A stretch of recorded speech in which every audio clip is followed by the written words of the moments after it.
Well, it's official. I am a candidate for the New York State Assembly, and I'm trying to get my voice back. I've been sick these past few days, so the timing on that isn't the greatest, but I'm here and I'm still fighting through it. This is Nuance. I'm Mike Scala. Of course, aside from a candidate, I'm an attorney. I'm the chairman of the Queens Defenders Board of Directors, counsel to the Queens Link, and the Queens County Committeeman, not to mention an MC, joined as always by fellow hip hop artist and the chair of BLM Tokyo, Jay Carter, also known as Timid. What's going on with you, Jay? Hopefully, your voice is stronger than mine right now because it's been rough. Although, if you think I'm bad now, 2 days ago I could barely talk at all. Yeah, I'm feeling better. Good. Um, so I do have my voice. Um, yeah, everything is okay on this end over here, working on some projects and trying to stay warm because it's t Mhm. taking a downturn in the temperature a little bit. Yeah, I think that's what messed me up a little bit because I went to Atlantic City over the weekend for a conference. It was actually a convention, a ASAAL's convention, which is a South Asian labor alliance, right? Labor Mm. leaders. And I thought I would be okay for the trip, right? Because I actually got sick, I think, over Thanksgiving. And so by then it was almost a week. I said, you know what? I'm starting to feel better. Maybe if I get out, right, I'll kind of kick my system back into gear a little bit. Things will be good. But when I was out there in that cold, right, lugging my luggage through Atlantic City with the ocean breeze blowing at me, right, 30-degree wind chill or whatever it was, it kind of kicked my butt a little bit. And I thought, man, uh, things don't seem so bad when you're home resting, right? Then you think, okay, I'm getting better. I can do this. But when you get out under those conditions, you're moving around, right? You get that cold air hitting you. You start to really realize, okay, I am still sick, and I probably should be resting more. Right? Yeah. Um, I get it. Some you just once you get sick, like you just want to get back out there and get moving again. And sometimes it's a sign to slow down. Yeah, that's why I always say that when you're sick, it's kind of your body's way of telling you to slow down a bit, right? Get some rest. And so I have Yeah. been trying to take it easy, even though now is not the ideal time for that, right? Everything is happening at once with this campaign kicking off. So on Sunday, we did our official launch at Lenny's Clam Bar. And I really couldn't talk much at all. I was planning a big speech. We had dozens of people from throughout the district there to join us for this. And unfortunately, I can only really say a few words. My voice just wasn't there. And so Right. the good thing is that there were people who stood up. Shout out to Patricia McCabe and Paul Truss. They stood up and they gave their stories about why they're supporting me in this campaign, right? How we've worked together and what it would mean to see me get elected. And so luckily we had that, right? And actually, in some ways, that might have been even more powerful than if it was just me speaking. Right. Yeah. Um, Social proof, so to speak, what they say in like marketing and things Yeah. like that. It was also your birthday. Yes, it was my birthday celebration as well. We had a nice cake. So Yeah. yes, thank you to everyone who has celebrated with me. Wow, my voice feels terrible, but please believe me, it was much worse. So I feel like I'm making progress because I can actually talk again, right? And hopefully in a day or two, it'll get even better. But I want to talk about the convention that I went to over the weekend as well. Yeah, you said you went up to Atlantic City and you moderated a panel. Now it's for me, it's been years since I've been to Atlantic City. Last time was with you, of course. And I don't remember if we just went up for fun or if it was one of the times we went up to perform. Because Mhm. um we used to do what was it, the Trump Hotel. Taj Mahal. Taj with DJ Girl 6.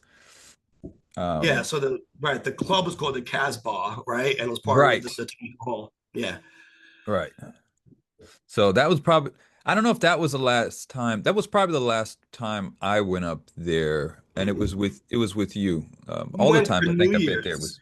I don't know if it was before or after that, but I know we went there for New Year's once and it was kind of dead. Remember? Yeah, yeah, yeah. The boardwalk was just kind of empty and everything. Yeah, I remember that. Yeah. Yeah. And it's funny because that was years ago, back when Atlantic City was actually more popular than it is now, even because Uh-huh. Resorts World right here took a lot of Atlantic City's business away. And Nice. that was even before Resorts World was able to expand, right? Because they just got their permits, but they still haven't officially opened up table games, right? I mean, up until now, it's just been machines, slots, right? Wow. So, Okay. yeah, so even with that, they took, I believe, 50% of Atlantic City's business because a lot of people from Queens and New York City would bus out to Atlantic City, especially seniors. That was a very popular Right. thing, right, to do. With resorts there, Right. people don't do that as much. And now I think with the table games coming in, right, poker and things like that, you'll see even more of that business chipped away. Right. So Yeah. resorts really is expanding, and that's big news for us here in Queens, right? It's a lot of economic growth, and we got to make sure that this is done the right way so that the people who live here can enjoy some of these benefits that we're going to get, and they're not just trampling us, right, with this expansion, but we can enjoy the fruit of that too. Right. Right. I will say I am I've I'm up in Atlantic City Mm. and Vegas. I've not lost in either place. Now, I will clarify. Now, Atlantic City, we played some rounds of poker here and there. I didn't win big. Small wins, but I'm Yeah. up. Right. I mean, very small, but I'm still up. And then in Vegas, I've only been to Vegas in the airport when I was changing flights, and they had slot machines in the airport, and I Yes. played a slot machine, and I won like $1. So Mm-hmm. I'm up in Vegas too. Neither one of us beat me. I think I was there for that. That's when we were transferring over to go to LA to perform, right? No, not that That one. time. It Okay. was another time I went through. Did we transfer in Vegas when we went to LA? Yeah, we did because you played a slot machine in the airport and you won. This is all coming back to me when you say that. Okay. Yeah. Okay, okay. So we did, maybe I got two in Vegas. Okay. Yeah. So unfortunately, I didn't get a chance to play when I went to Atlantic City. And I usually play poker. I don't play, the machines and stuff like that. Those are all losing games. If you play long enough, you're going to lose. But if I do play at all, it's poker. I did not play. I was focused on this convention and focused on trying to stay healthy, right? A lot of cough Right. medicine, resting where I could in the hotel. Right. So But what was the yes, you oh, mentioned I sorry, did go ahead. moderate. No, go ahead. You asked what was the I was gonna say what was the convention about? it's ASAAL. Like I said, it's an alliance of South Asian labor leaders. And Hmm. so it was their annual convention, but they have chapters all over the country. So it was people from all over coming in. A lot of people from our area as well, right? Because it's kind of where it originates, but they've expanded nationwide. It was well attended. They even had the incoming lieutenant governor of New Jersey, right, who just won his election under Mikey Okay. Sherrill as governor. So he was there. He spoke. A lot of people. Um, I organized a panel called Organizing 101. Hmm. Now, I really didn't know what to expect because I wasn't given a whole lot of information. I think, a last minute entry, right, into this. So Hmm. I didn't know if they would give me questions to ask, right, as the moderator, or if it was just going to be all on me, if they expected anything in particular, right? But in watching the other panels throughout the weekend, they seem to pretty much give the moderator free reign to do what they do, right? Now, I also didn't Hmm. know who the guests were going to be. I had a list of names, but I didn't know them. And then not all of them ended up showing up to this. So I think only three of the six that were on my list were there. But Hmm. we had someone from the AFL-CIO. They're all union heads who participated, very knowledgeable folks, vice president of a local union. So they were actually really good guests for this topic of organizing. And I just had to kind of put it together. Obviously, I've done my share of organizing, and I said that in the intro. I said, listen, given my background, I know a thing or two about organizing. And if I don't, I better learn quick, right? Because we're about to embark on this campaign, and that primary is going to be upon us before we know it. So I said the good news for me is that the people on stage know even more, right? And I said, let's try not to do this as me just directing questions to everyone, like kind of like a stiff way. I kind of wanted to make it more like a podcast, to be honest, where we just facilitate a Right. conversation, right? Right. And that's a little bit more difficult to do given the logistical constraints that you might deal with because you're on stage. You know, this is a big convention space, right? A lot of people in the audience, a lot of tables, very heavy duty PA system, right? To be able to broadcast your voice to everyone in the room loudly and clearly. So Right. the way it was set up, we were standing on stage and people kind of had to come to the podium to speak. We tried it without the mics, but people in the back were like, we can't hear you. So we had to make sure everyone was able to come to the mic. And so under those conditions, it's harder to do it as a more free form conversation. You know, unfortunately, not everyone had their own Right. mic. It was like I had to go ask a question and then someone would have to come and answer it, right? But Right. I tried to keep it more open ended, where I would put a question out there, and then whoever wanted to come up could come up and speak.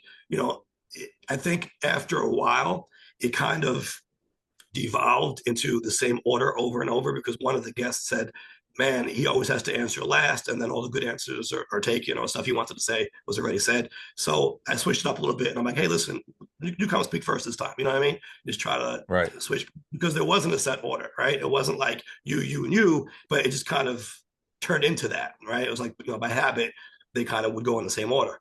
So Right.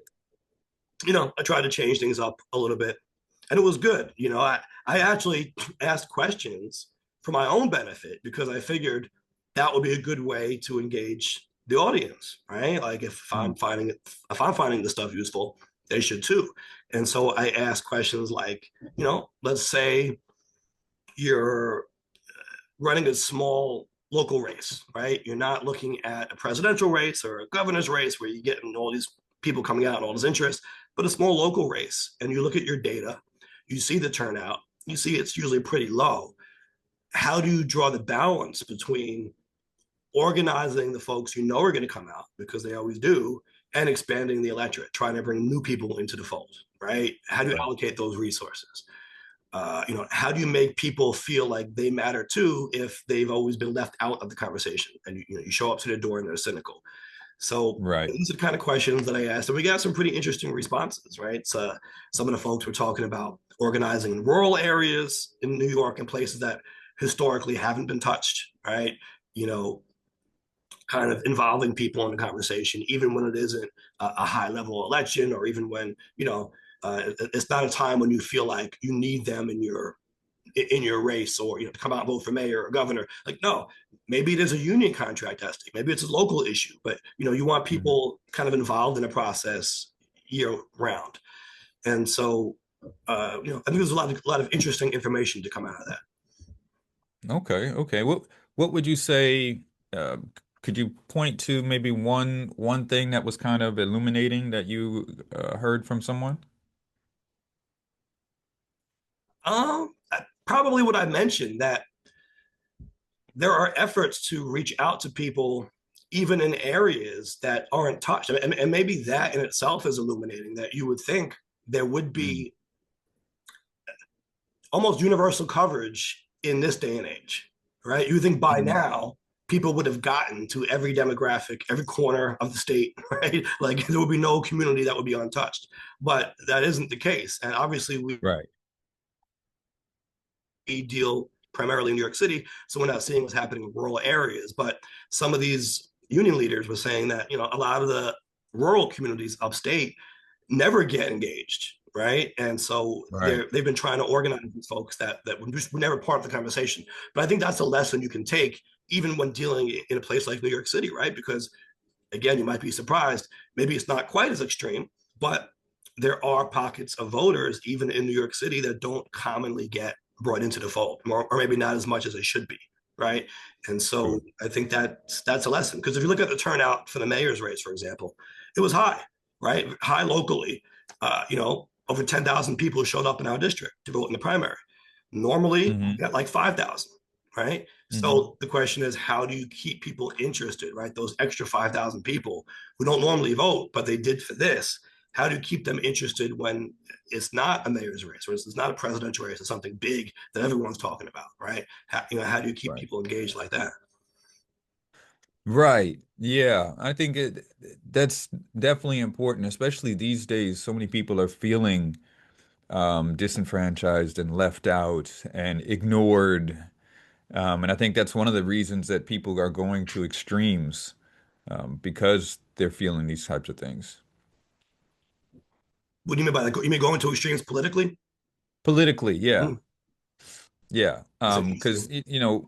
I think when people are really fed up, stressed out, they're going to be looking for all kinds of different reasons why the condition is what it is. And, you know, even if it was something that's a little bit small, it gets blown up a little bit bigger. And Yeah. so some of this, I think, it feeds into why people are going to extremes more and more. Well, also, here's something that I think I've noticed. If you talk to people, right, Hmm. most people obviously aren't on the extremes politically by definition, right? Most people are Right. somewhere in the middle. But if you have someone who's been left out of the conversation time and time Hmm. again, Hmm. they're just looking for a place to fit in. And so Hmm. even if their own personal politics don't align with extreme positions, they're Hmm. more susceptible to voting that way or adopting that point of view if people on that side are the first to reach out to them, because it's like, Right. okay, finally someone is contacting me, finally someone is talking to me, finally someone is treating me like I matter.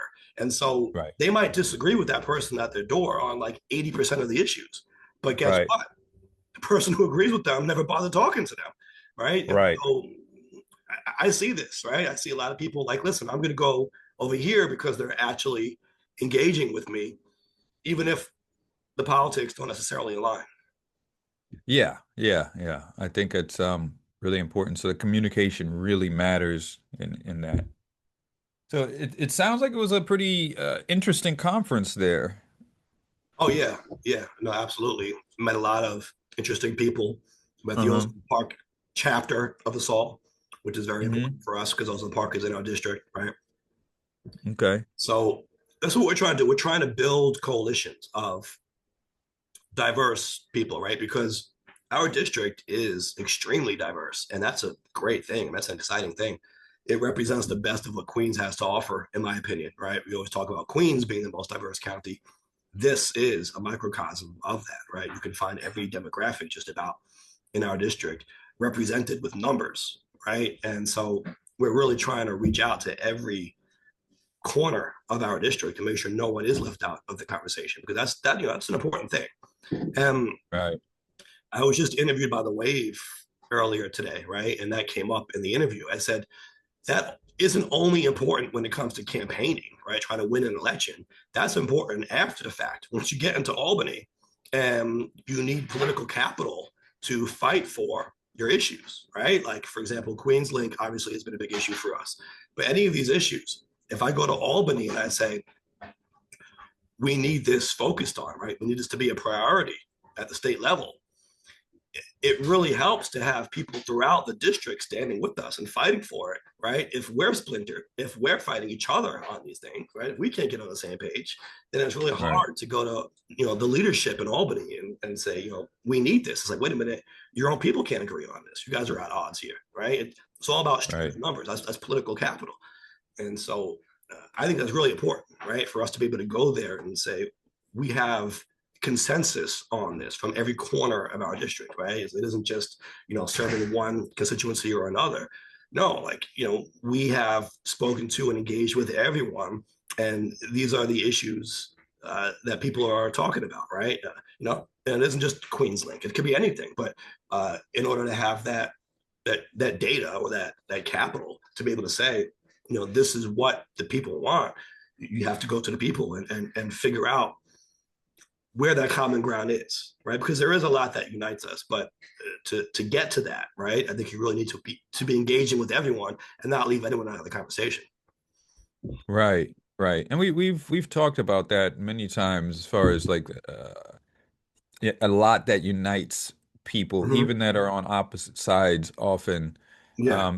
Sometimes it's just kind of the way that something is talked about. Yes. Um, and that, that can either exclude or it could bring people in. And sometimes people have the same viewpoints, but they're talking about it differently, and so they don't align and connect, and it sound like they're at odds with each other when they might not be. Mm-hmm. Yeah. And that was one of the questions that I was going to ask that I didn't get to ask. And it was funny because I went to this conference thinking, what am I going to ask? I don't know. Are they going to give me something? No, doesn't look like they will. I got to come up with questions. Oh my goodness, what do I do? I'm sick. I can't really think. You know what I mean? Like I had all these thoughts in my head. I think I was in the shower in the hotel and I just came up with like, 10 questions in my head. I'm like, okay, great. I'm going to write these down. Let me get out. So one of the questions I was going to ask was just that, right? In a time when we are so hyper politicized, right? And everything is so partisan. How do we build coalitions, right? How do we bring people in who differ politically, ideologically, right? Some are on the left, some are on the right, but there is a lot Right. of common ground. But I guess the question is, how do you find that messaging that unites, right? Um, and maybe it depends on the issue that you're talking about, right? Like when it comes to transportation, I think no matter what your politics are, people want to get to work or school faster, right? So Right. it may just depend on the issue, right? But broadly speaking, I was going to ask, how do you strive to bring people together? Because if you're trying to build a very diverse coalition, which includes diversity of thought, there is a danger that you alienate people with the wrong messaging. Right. Right. And I think, you know, some of the ways to do that is to talk about some of those core issues, right? Mm-hmm. We often talk about like, the bread and butter type of issues, things that people have in common. Yeah. And, if you can bring people a few steps closer, then you're a little bit closer to being able to have some sort of mutual conversation, right? If everyone is 10 steps away, if you can bring them maybe, 8 steps away, Mm. you've got a little bit of ground that you've covered and you Right. can work a little bit off of that. Right. Right. And I find that very fascinating, right? And it's necessary in a district like ours, right? Because that's what you get when you're not dealing with a monolithic electorate here, right? You're dealing, Right. yeah, as diverse as an electorate as you can get. That presents an exciting challenge and opportunity, right? You know, I think in order to be successful in a district like this, you do kind of have to have a passion for coalition building, right? For thinking outside the box, for bringing people into the Hmm. fold, who might feel alienated or who might otherwise be Hmm. turned off by the messaging, but coming up with messaging that brings everyone in, and everyone can kind of Hmm. get behind. Because a lot of times you look at, on social media, for example, people are at each other's throats; they're fighting all day long. And it's like, Hmm. how do you bring people into the mix who seem to be at odds all the time, right? But there are ways you can do it. Right. Right. Yeah. Well, let me ask you this. There's always, anytime I've interviewed people or hosted something or moderated something, after it's over, Mhm. and like, you're leaving, you're going away, maybe you're eating afterwards and you're just kind of recapping everything. There's always like that one or two questions where you think, I should have asked this or I should have said that. Was Yeah. there anything like that? Well, not really. So here's the thing.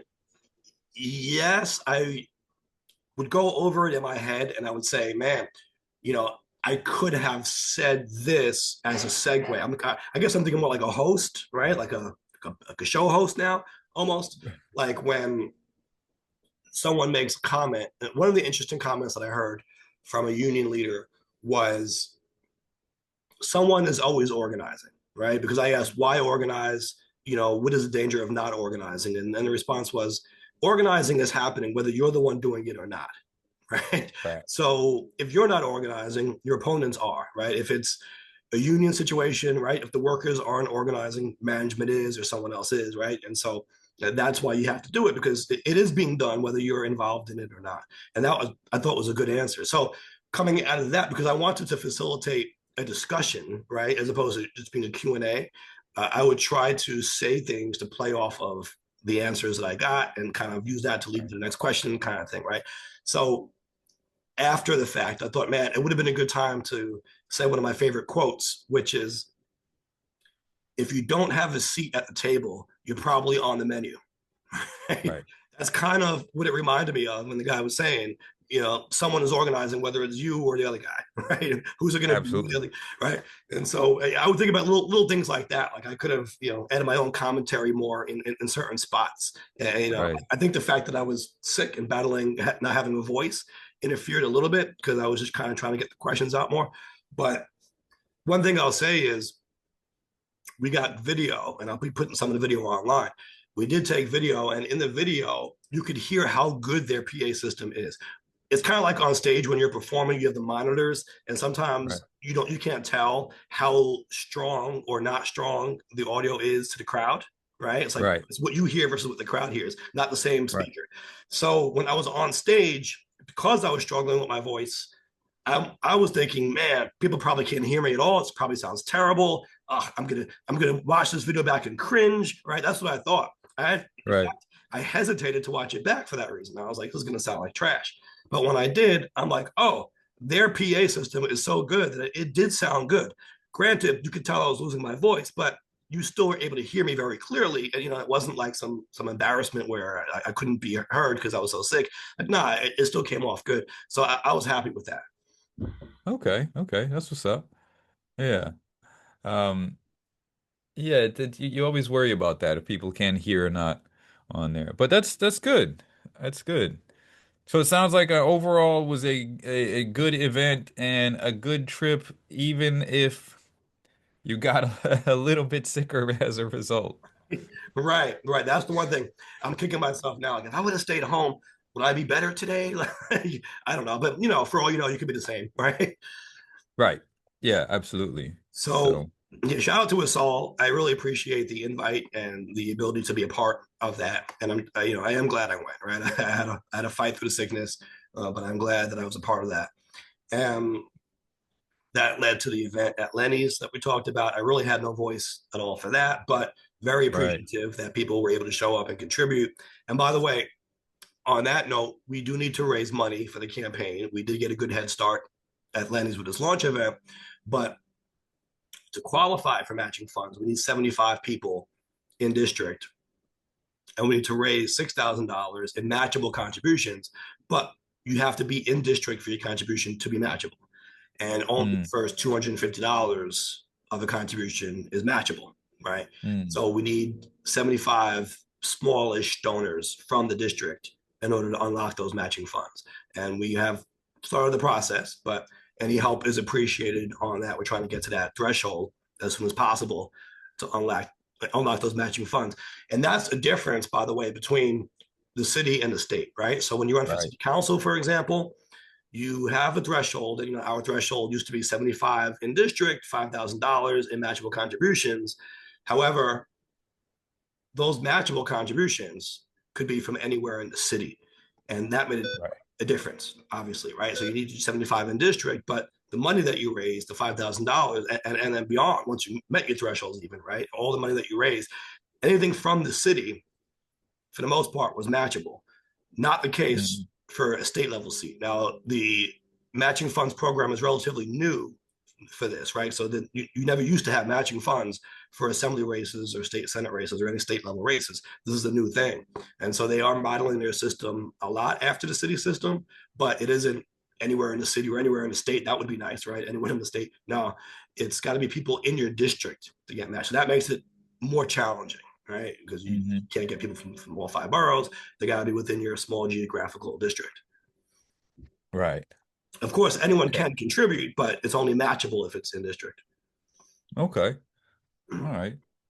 Now, once You you do want to? unlock those matching funds, you get a bigger multiplier than the city offers. It's 12 to 1 for the first $50. Then it goes 9 to 1 for the next 100, and 8 to 1 for the next 100 after that. So, while it is tougher to meet those thresholds, you do get more matching funds when you do. Right. You want to talk a little bit about the position for people who don't know what an assembly person does? Yeah. So an assembly member is also known as a New York State representative. It really is the analog to what Congress is at the federal level, right? So people know that we have two houses of Congress, right? We have the House of Representatives and we have the Senate, right, at the federal level. And so, in order to make federal law, a bill has to pass both houses of Congress, right? The same bill has to go through the House and the Senate and then signed by the president, right? We have something similar, right? Analogous at the state level. And most states do this, right? Most states don't call it the assembly. Most states call it the state house, but it's the same thing. It's the equivalent to the House of Representatives at the state level, right? So we have the New York State Assembly and we have the New York State Senate. And it's the same deal where a bill to become state law has to pass through both of those houses and then be signed by the governor, right? So it's the lawmaking body of New York State. And by the Constitution, you have 150 districts. So the state is divided with roughly equal population, right, amongst 150 districts. And that makes it different from the Senate because the Senate has fewer members, right? So the Senate districts are larger, but there are more assembly members. And as lawmaking body for the state, it also is responsible for passing the budget for the state. Okay. And for people in the district, how does that directly affect them? Well, The work one thing, that the assembly does. yeah. So one thing to keep in mind, as it is the lawmaking body for the state, each district gets their own assembly member, but Mm, they all have to go to Albany and vote on statewide issues, right? And so it isn't like you elect someone to just be your representative. You are a New York State representative from your district. Now, obviously, your first priority, is going to be to your constituents, people who sent you there, right? But I think it's important to make that distinction that when you go to Albany, you're voting on statewide law. You're not voting on, what's the rule going to be in Ozone Park or in Rockaway? It's state law, right? right. With that said, there is funding that you're able to allocate throughout your district, and it didn't used to be the way it is now. Now, the city council does get more money to allocate than the state reps do, right? So keep that in mind that if you're looking at funding your school or something like that, most of that funding does come through the city council, and the city. However, Mm, there is money now that each member is given at the state level to allocate as well. Like I said, not as much as the city council members get, but there is a pool of money. It didn't used to be that way when I served as counsel and legislative director in the New York State Senate. It wasn't like we were assigned X dollars to give out throughout the district. It was more like, oh yeah, there are some grants that are opening up. Apply for those. Ask the speaker for some money. Ask the majority or minority leader for some money. There are funding streams available here and there, but it wasn't like I said, like here's X dollars, go wild, right? They changed that a little bit. Now they're allocating actually pools of money. There are still grants and other funding streams available, but they actually do give you some money now to be able to allocate throughout your district, and that's going to be important too. One thing to mention, this came up in the wave interview earlier as well. I don't know if they're going to print it or whatever, but it was part of the discussion. The majority party in the legislature controls not just committee chairs, not just what legislation gets voted on, but the resources, right? The monies that get allocated. And so if you are in the minority party, you're going to get most likely less money to allocate to your district than if you're in the majority party, right? So there's a concern. The assembly is run by Democrats, right? Democrats have the majority in the assembly. That isn't going to change anytime soon. But if an individual seat were to change hands, right? So let's say an assembly seat like ours were to go from Democratic held to Republican held. Very likely, what that would mean is losing resources for our neighborhoods, right? For example, Stacey Amato, I got to give her a big shout out. She's currently in the assembly and she still has another year to go, right? She has passed more legislation than any New York City assembly member, right? Anyone from the New York City delegation. So she was able to get into the budget perpetually funding for the Cross Bay Bridge, right? So that we can get a rebate, right? If we live in Queens, we cross that bridge, we shouldn't be charged. She was able to get that into Right. the state budget perpetually. Well, Nice. what if that seat were to go into Republican hands? There is a high risk that the speaker, the people in charge, will go district by district. They're trying to save money. They're trying to pull money back. There's a risk that we could lose that if there's a Republican in the seat, right? Because it will no longer be part of the majority party. Now, I don't think that's necessarily a fair system, but it is a system that we have, right? I am mindful of Mhm. that. I was on the other end of that when I worked in Albany because we were at the time in the minority party in the Senate. Republicans controlled the state Senate. We were with the Democratic Party. And it was the reverse. The Republicans controlled everything. They had the purse strings. They funded their projects, and if they needed to save money, they were most likely going to pull it from a Democratic district. And, we kind of got the scraps, I mean, whatever was left over. So Mhm. that's just kind of how things work in Albany. Right. Um, and so, Okay. that is something to keep in mind, right? That the majority party controls the purse strings, but they Right. also control, like I said, committee chairs, and they control which legislation even gets a vote. It isn't like, anyone who's in the assembly or in the Senate can get their bill to the floor for a vote. No, they have to have it introduced. It's got to get passed through committee, but for it to pass through committee, the committee chair has to put it on the agenda, which is a choice. They can do that or not do that, right? And Mhm. of course, the committee chairs are people in the majority party, right? Keep that in mind. And then even after it passes committee, yeah, there's a formal process, has to be read 3 times, whatever. But that even doesn't really matter. What matters is that the person in control of the legislature, right, the Speaker of the Assembly, the Majority Leader in the Senate, they ultimately will get to decide which legislation advances to the floor for a vote, even after it passes committee, right? So if they don't Mhm. want it, it's not going to get a vote.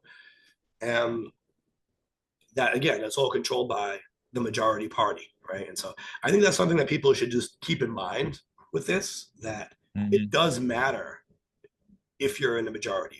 Because to go back to your original question, what does that mean for your neighborhood, right? If you want your representative to be able to deliver for your neighborhood, it is very beneficial for that representative to be a part of that majority, not the minority in Albany. Right. Yeah. Okay. Okay. So, well, what are you drinking there? I just saw that real quick. Yeah, I don't know. I was handed this. This is a healthy choice, gourmet, organic, New York City. It says. I don't know. It tastes like some maybe cold ginseng tea or something.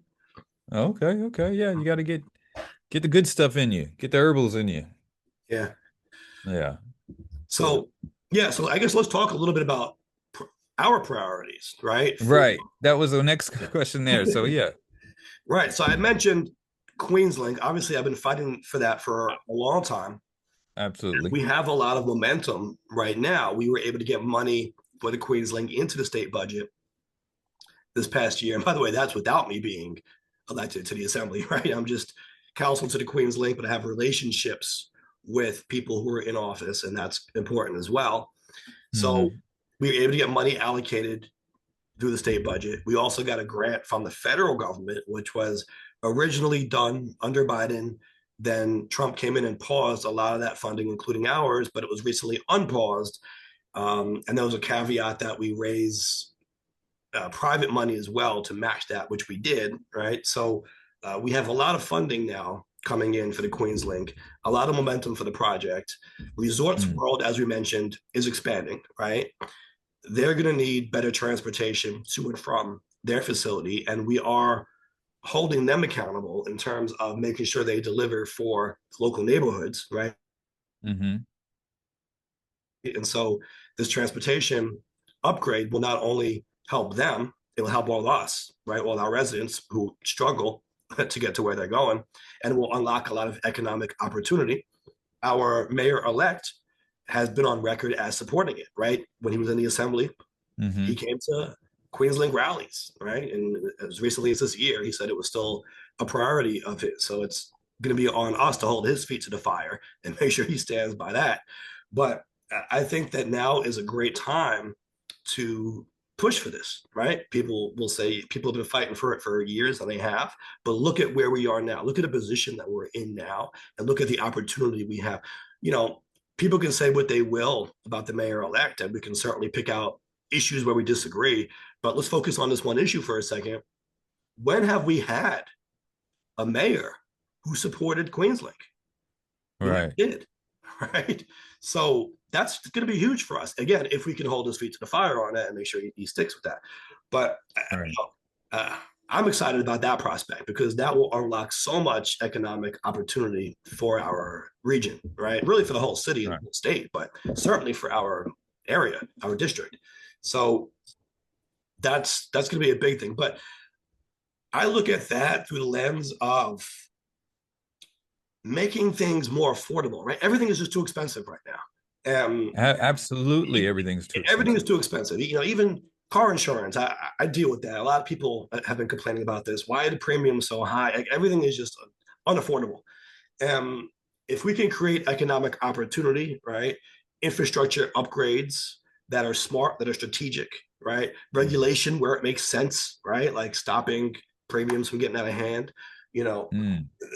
there are a lot of things we can be doing. When it comes to raising revenue, I was looking at the tax brackets.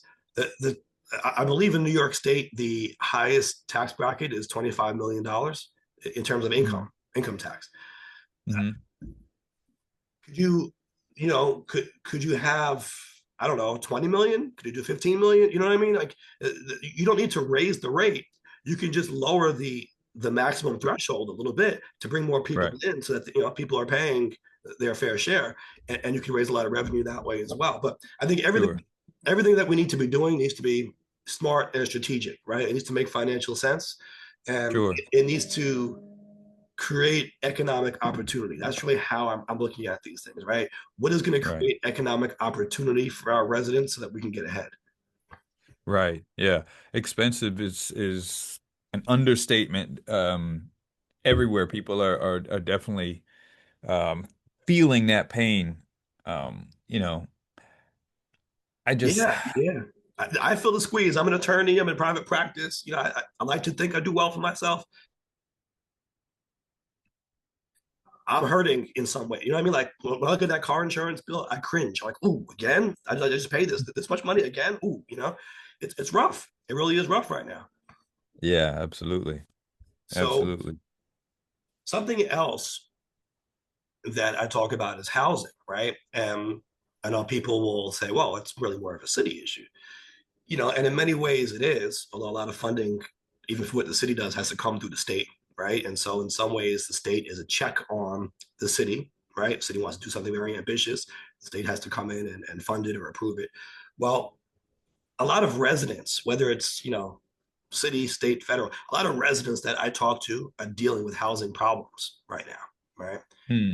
We looked at a study that said that more than half of New Yorkers struggle with their bills, right? Right. Basic Yeah. bills, which obviously includes rent. It includes, heat, electric, utilities, cable, internet, cell phone. So one of the priorities has to be making sure people have access to services that they need, right? Around housing, around affordability, right? Just helping them get by.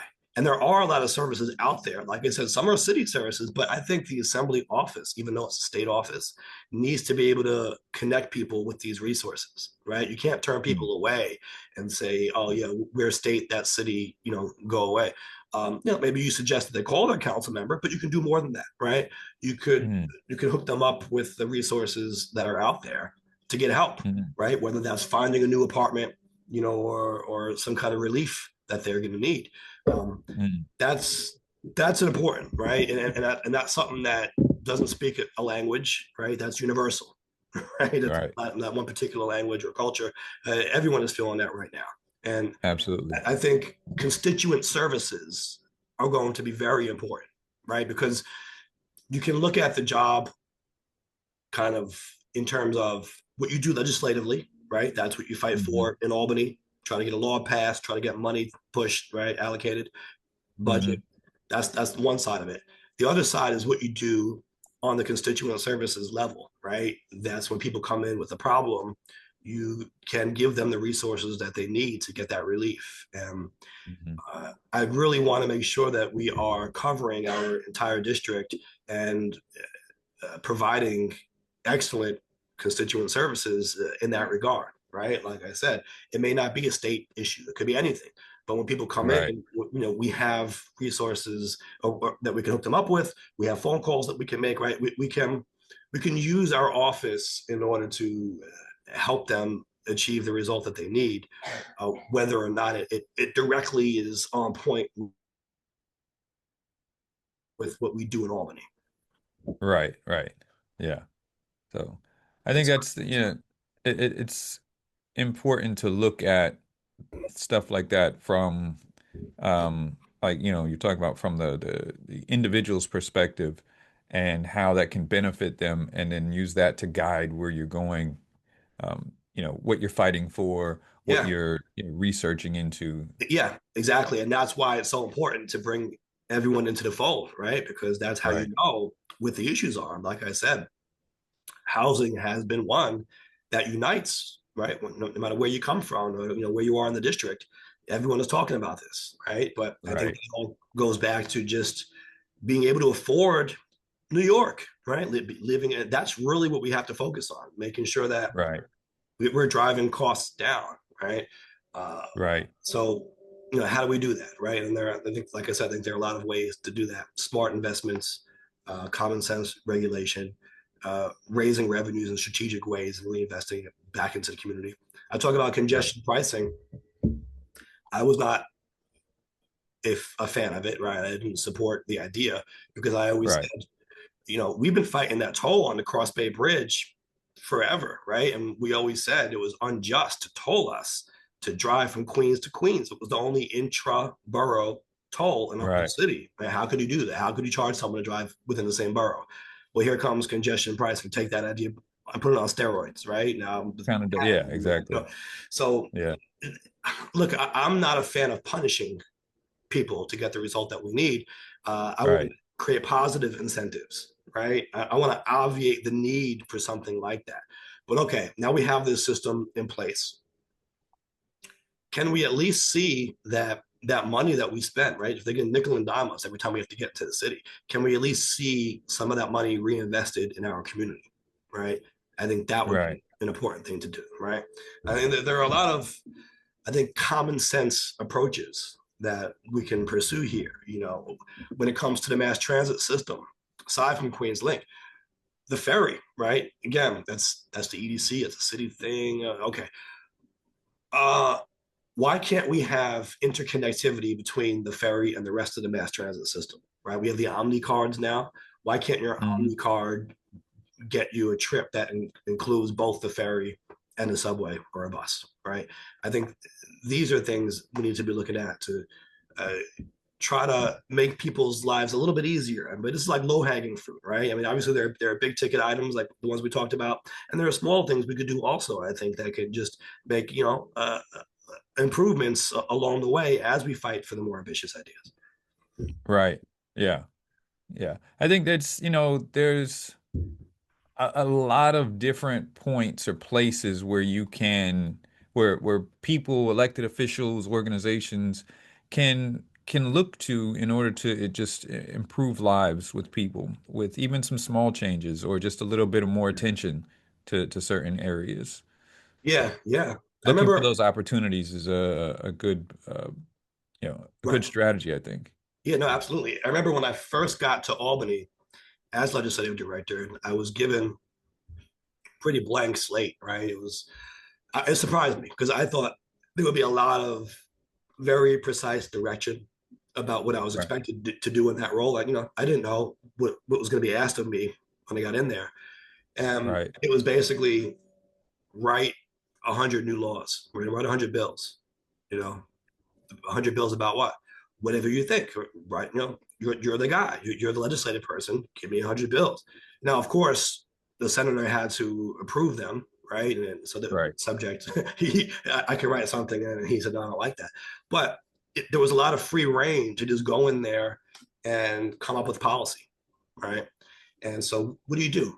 If you're given that task, and by the way, you only have, let's Mm. say, a month to do it. I'm giving you a month to write 100 new laws for New York State. Have fun, right?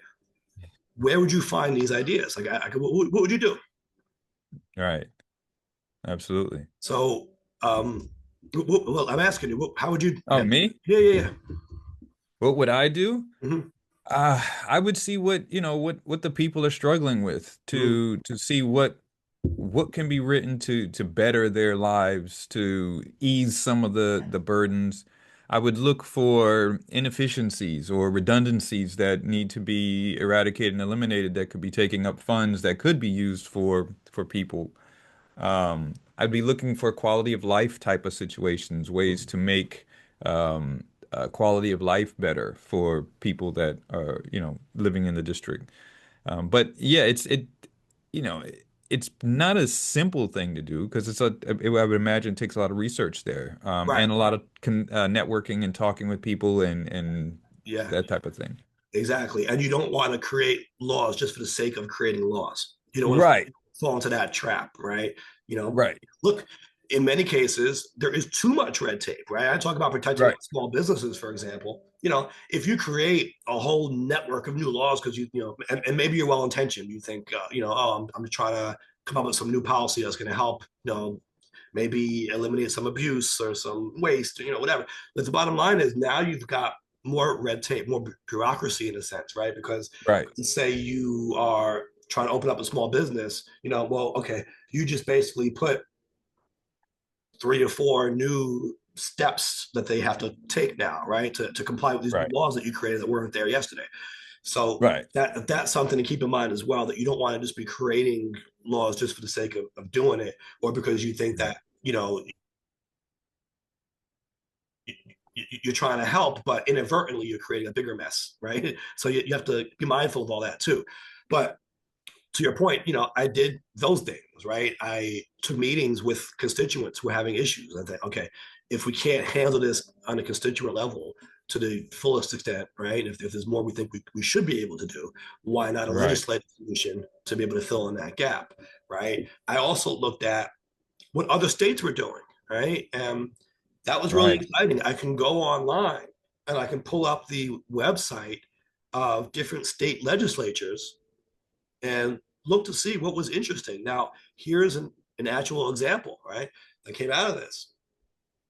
In Connecticut, I believe it was, there was a bill that created a domestic violence advocate client privilege, similar to the attorney client privilege, right? Where communications that you made to your domestic violence advocate would not be discoverable in court, right? And of course, the idea is that encourages more open communication with your advocate because you're not going to be afraid that whatever you say will be used against you in court, or be discovered by your abusive partner, right? right, So I was like, wow, I can't believe that that's not even a law. Of course, you got to check to see, well, does New York have a law like that? No. So I said we should be doing that in New York. So that was one by right, 100, right? I was like, let's do a version of this. And it was introduced, right? It didn't pass immediately. It was just kind of sat in committee and it just kind of sat there for a while. And this is back in 2016. A couple of years ago, I got a press release that the governor has signed this domestic violence advocate client privilege into law. And I did the research on it. I traced the history of the legislation. That was one of mine. It started off, was one of mine because I saw it, I believe, on the Connecticut legislature's website. And I said, we should do that in New York. Now that's the law in New York, right? That right, if you're talking to a domestic violence advocate, there's a privilege there similar to the attorney-client privilege. Started because I was browsing another legislature's website. The missing a yeah. I think yeah, go ahead. yeah. No, I was gonna say I think that's I'm sure it happens at some level, but I always say that what we should be doing at all levels of government is, looking to places where things are working really well and Mhm. trying to incorporate those things. Right? I mean, if we're talking infrastructure, if we're talking transportation, if we're talking government, if we're talking, healthcare, like look at places where it's working well, whether it's other cities, other states, other countries even, and try to incorporate that so we can get the best possible system, that we can get. They call states the laboratories of democracy, I believe, Mm, right? I've heard that phrase used before because even okay. what happens at the federal level sometimes is modeled after what worked at the state level. Mm, Now, of course, there are separations of powers, right? Certain things you can only do federally, certain things you can only do at the state level. So it's not like you can do everything that you do right, one on the other. But I do think that Congress, for example, will look to what works in the states for inspiration as well. right, So that was one of them. Another one came from a law or a bill that was vetoed by the governor the year before, and that was the law requiring police reports of missing adults, right? And right. so what I did with that was kind of put my lawyer skills to use. I read the veto memo and I said, okay, if you were to take the politics out of it, right? Because certain people are saying they can write what they want in the veto memo, but they're going to veto it because they don't like who the sponsor is, or whatever. Take the Right. political considerations out for a second. Let us assume that the bill was vetoed for the reasons stated in the veto memo, right? Because they outlined very specific reasons why this bill was vetoed. My thinking was if I can address those, right, and comprehensively address them, right, to the point where there's nothing they can even say anymore, right? Like if the governor, which was Cuomo at the time, says I vetoed this for X, Y, and Z, right? If I can address X, Y, and Z to the point where like there's no comeback anymore, he can't bring up X, Y, like that's completely covered, right? Um, if I can do that, that makes it harder politically to veto it again, right? Because he could do it, but it would kind of make him look a little silly because he already said he was vetoing it for these reasons and these reasons were addressed. So then it kind of Mm, just looks like at that point that he's not being genuine, if you can address those concerns adequately, right? right. So that's what I sought to do.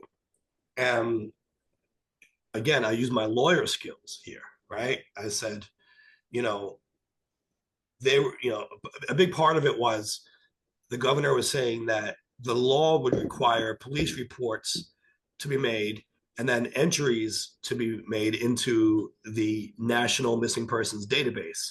Um, he was saying that the way the bill was written originally was too broad and that it would require entries into this database even when there was no field in the database that corresponded with that particular entry or the reason for that entry, right? So he was like saying it was incompatible with the database because you would run into situations where you would try to put something in the database and you wouldn't have a field that covered the reason why you were putting it in under the law, right?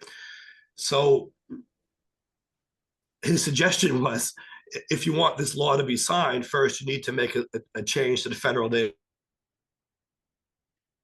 right, to make it compatible. I said, why don't we just rewrite the state law instead of trying to seek a change at the federal level? Let's just rewrite the bill here so that every time we're making an entry into this federal database, we're covered, right? Because there was a catch-all provision kind of in the database.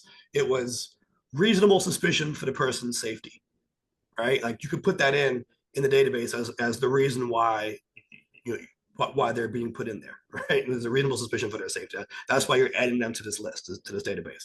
So I said, just add that basically, add in the state bill, in the legislation, right? A police report must be made of a missing adult and entered into this federal database when one of these conditions is met. And it already had a whole list of them. So Mm, I think I just mirrored the the fields that are in that federal database. So I don't remember if I did it exactly like that, but I know I put in reasonable suspicion for the person's safety because that was going to cover the database, right? That is an entry you could put in that federal database. And so the governor couldn't Right. say that it was no longer, that it was incompatible with the database now, because I said you have to make a report when there's a reasonable suspicion for the person's safety, and that was one of the fields in the federal database. And now it matches up 1-to-1.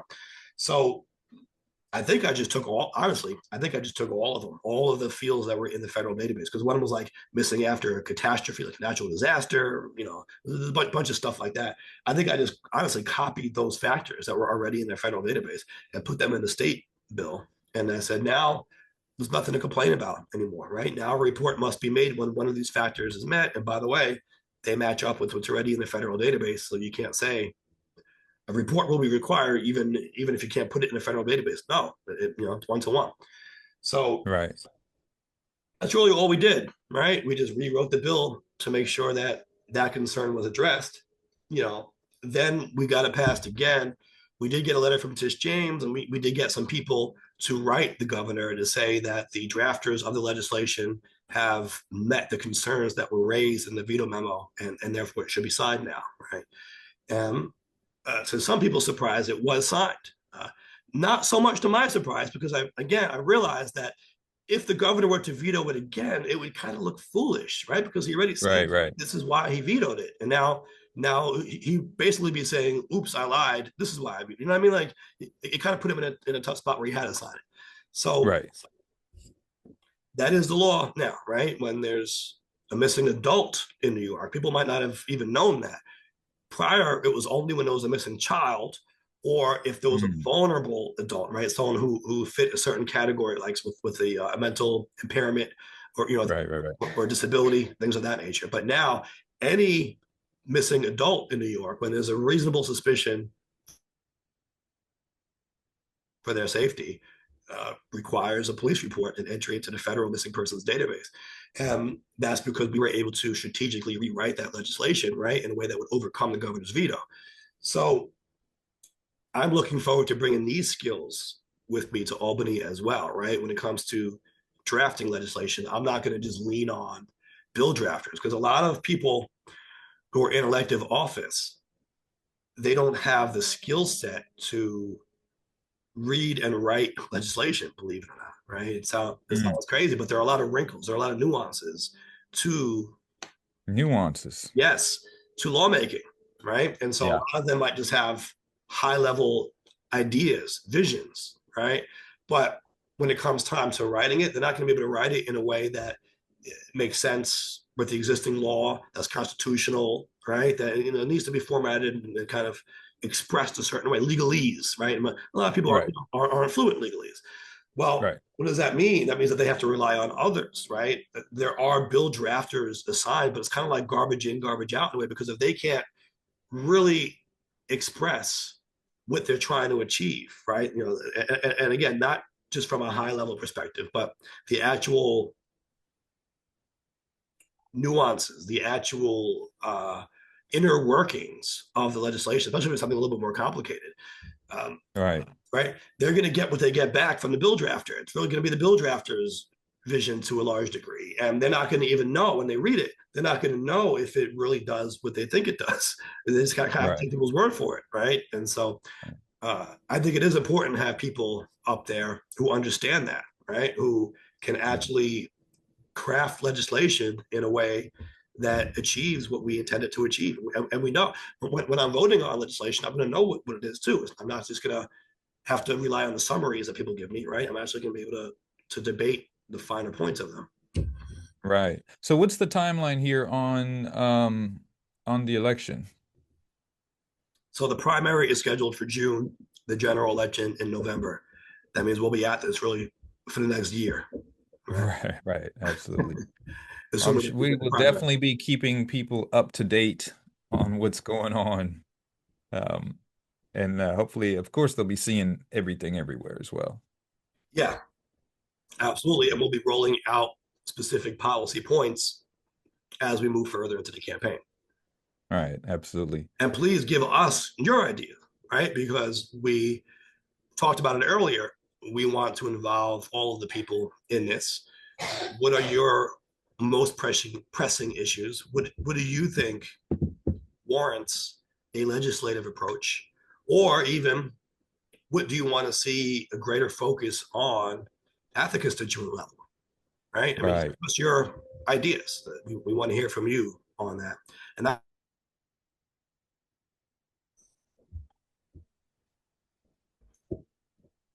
Hello? Oh, it must have cut out on my side for some reason. oh, Um, I said that all could be right. a poll that we put out to the people as well. We can see All with the, right, drop the poll in. Let's get the oh, poll. so the poll question of the week is, what issue do you think a candidate for public office should be prioritizing the most right now? Right. And this is kind of an open an open answer sort of poll question this time around. And speaking of, before Mm-hmm. we wrap up, we had a poll question previously.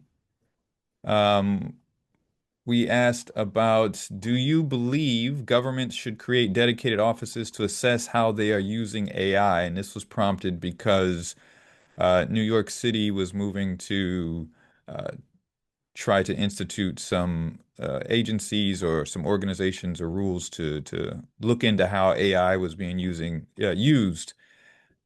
So what do you think here? What do you think the balance here is, the yes-no balance? Do you believe government should create dedicated offices to assess how they're using AI? I think more people would say yes. I would say 73% yes. Okay, 73% yes. It's a pretty high assessment there. Okay. Well, you are a little bit off. It Okay. is 100% yes. Ooh, but how many votes though? This was kind of a smaller result than normal. But 100% of people said yes here. And in some of the comments were saying, one person said not basically not one office regularly reported, not one but many regularly reported publicly funded automatic independent tech and financial audits in each area: manufacturing, SEC, FTC, FDA, USDA, military justice, civil defense, public surveillance, continuous automatic public audits, and army of auditors. So this person thinks there should be very, very tight reins on AI use. Army of auditors. Army of auditors. An army. I mean, I can't completely disagree. It's also at the same time, I don't want to be very restricted on how I use it. Like there's already quite a bit of restriction, Right. which I think ultimately is for the good. I haven't seen anything really that's prohibitive yet, but I would like it not to be prohibitive if there can be a line that can be, agreed upon at that point. But I do think it's going to be necessary for regulation to keep this from getting way out of control, even if people say we are already there. Yeah, yeah, and honestly, that's something the state needs to look at as well. Right, absolutely, absolutely. And I think, like there was what was it when this first came out, even some of the creators were saying this could be the next step forward in society, or it could be the death of us all. And that's it's that serious in that regard. I just saw a video the other day. There was in China, a company was demonstrating a robot that they had programmed to fight, and it delivered a front karate style kick to the CEO and knocked him down. Like, why are we Whoa, teaching them to yeah, fight? yeah. Have we not learned how AI and robotics could get out of control? We've seen movies, Terminator. Was Like, come that, on. yeah? And so is that supposed to enhance their military? Is that what that is? I don't know. I could imagine if they can get, if it's doing fighting like that, yeah, at some point Although you people would are think, probably going to look to put these things on the battlefield. right, right. But if it's doing hand-to-hand combat, I mean, who's doing karate kicks in war, right? You know what I mean? Like you would think you would have them set off bombs or something, but like kicking, like who's going to war that way? In today's age. Yeah, sure. But I think it's also in dealing with how to keep them upright when they're moving, right? In different situations. Right. Fighting is one which they probably won't need to do, but if they know how to do it, that's really scary. But as far as being able to deal with the mechanics Yeah. of balance and equilibrium and that type of Mhm. thing when they're doing various movements, that I'm type of telling testing. you, you're going to see a robot on your social media called Rizbot. And he does have pretty good balance. He can run downstairs and everything. And sometimes he Yeah, kind of yeah, yeah. stumbles and you laugh, but then he writes himself, right? You're like, wow, I never really saw a robot who had that kind of balance before. Right. So, let's see. We got another thing here. So someone here says I guess we should be monitoring antitrust, plagiarism, and intellectual property theft, cost of utilities to feed monsters, cost to aquifers and clean water in general, and land use impacts. So AI is a massive drain on resources, energy resources, land resources, all sorts of things like that. Because one, the data centers that are needed to power AI for everyone to be able to use it are going to take up a lot of land. The water and the systems to keep them cool is going to be necessary. There's going to be e-waste concerns.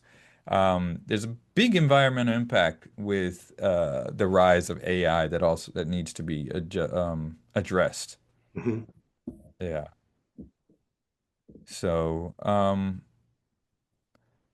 then someone said, I suggest every device in OS be required to have the capability to block incoming AI content, and that every AI content producer be required to watermark and clearly label AI product and standard details. Um, Failure to do so That is, should be yeah, considered misrepresentation and fraud. that is interesting. But are we going You to get know, to yeah, the point where everything has some kind of AI component to it? well, I think, I think there is something to that though, because I mean, right now with the models out, the video generation models and image generation models out, I mean, I would say there's a good portion of the population who can't tell the difference between Oh, sure. AI and we talked about that briefly before. And so that's going to be an even bigger issue going forward. Um, and if we don't know, the people don't know what's real and what's not, there's all sorts of problems that can arise because of that. And specific propaganda. Yeah. And so, but then again, if someone's going to use it for those means, they're probably not going to comply and put watermarks on there, right? Systems might have to implement some sort of I was uh, going to say that, right? Some sort of checker to be able to detect AI. right, or some kind of signature within the code or within the video or output Mhm. that can be identified. But And that's then, something that you might have to do legislatively. Right? You might have to require, right, right, such maybe if not a watermark, like you said, some kind of internal signature, so that systems at least right. would be able to identify AI and then filter it out, right? Have some kind of warning come up, like this user was saying, maybe some kind of functionality that you could block AI content if you want, or at least some way to be able to separate out AI from not AI. Right. Yeah, absolutely. And here's the thing is there's some people might not know this, but whenever you use like a copy machine or anything like that, there is from nearly everything that it's printed out, there is a forensic marking on the page, um, so that identify where it came from. And it's not visible. We don't see it. I don't know where it's at, but some way that it's in everything that's put out from these printers and things. Printers as well, or I just mean, copy machines. I don't know comic about not personal printers, but I think like these big machines? copy Okay. machines. Yeah. Yeah. And then of course it keeps a record inside of Right. everything that as it has scanned or printed or a log and all of that stuff as well. And I think that kind of thing is important with AI, right? We Right. need to be able to have records of that kind of stuff, or at least the ability to pull it off, Right. right? And be like, you know, we need to see if this was AI create, generated, or we need to see all of the AI output that you've created, just to be able to keep tabs of it, if necessary. Right. Yeah, something that's not visible or anything like that.